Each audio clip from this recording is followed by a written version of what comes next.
अगर ना चाहते हुए भी मन में अश्लील विचार आते हैं तो बुद्ध की यह कहानी आपके विचारों को बदल सकती है। एक बार चंद्रवंशी राजकुमार भरत बुद्ध के सानिध्य भिक्षु के रूप में दीक्षित हुए।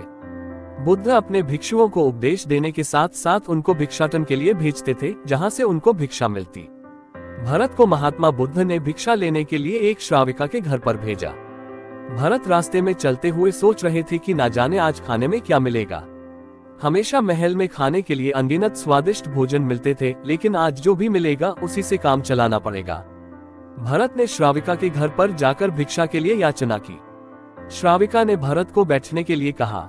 श्राविका जब अंदर गई थी तो भरत पुनः अपने प्रिय भोजन के बारे में सोच रहे थे। जब श्राविका भोजन लेकर आए तो भरत अचंभित रह गए। भरत अपने प्रिय भोजन को देखकर खुश हो गए। भरत भिक्षा मांगी ग्रहण करने लगे। भिक्षा ग्रहण करते हुए भरत सोचने लगे कि उनको हमेशा खाने के बाद कुछ विश्राम करने की आदत है, लेकिन आज उन्हें यहाँ से खाना ग्रहण करने के बाद धूप से होकर वापस आश्रम पहुँचना है। भोजन हो जाने पर श्राविका ने भरत को कुछ समय विश्राम करने के लिए आग्रह किया। भरत पुनः खुश हो गए। सारी इच्छाओं की पूर्ति होते देख भरत इसको एक संयोग मानकर कुछ देर के लिए लेट गए।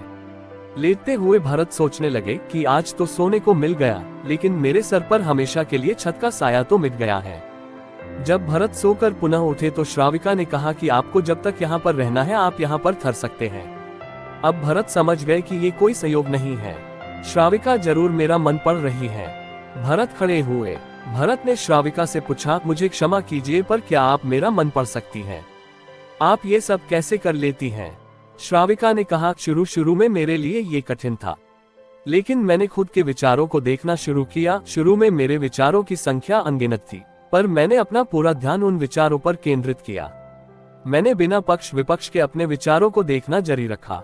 धीरे धीरे मेरे विचारों की संख्या कम होती गई। मेरे सारे व्यर्थ विचार दूर होते गए। तब से मैं दूसरों के विचार पढ़ लेती हूँ। ये सब सुनकर भरत घबरा गए। भरत ने श्राविका से आज्ञा ली और वहां से निकल पड़े। रास्ते में चलते हुए भरत अपने मन के विचारों का स्मरण करने लगे। भरत के मन में श्राविका के बारे में अश्लील विचार आए। श्राविका ने भरत के बारे में क्या सोचा होगा? भरत को खुद पर शर्म आ रही थी। भरत आश्रम पहुंचे। भरत ने बुद्ध से कहा कि अब से वह कभी भिक्षाटन के लिए नहीं जाएंगे।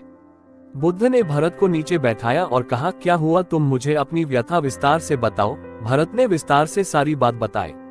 भरत की बातों को सुनकर बुद्ध ने कहा कि आज से 7 दिनों के लिए श्राविका के घर पर भिक्षा के लिए तुम ही जाओगे, लेकिन तुमको कुछ बातों का ध्यान रखना पड़ेगा।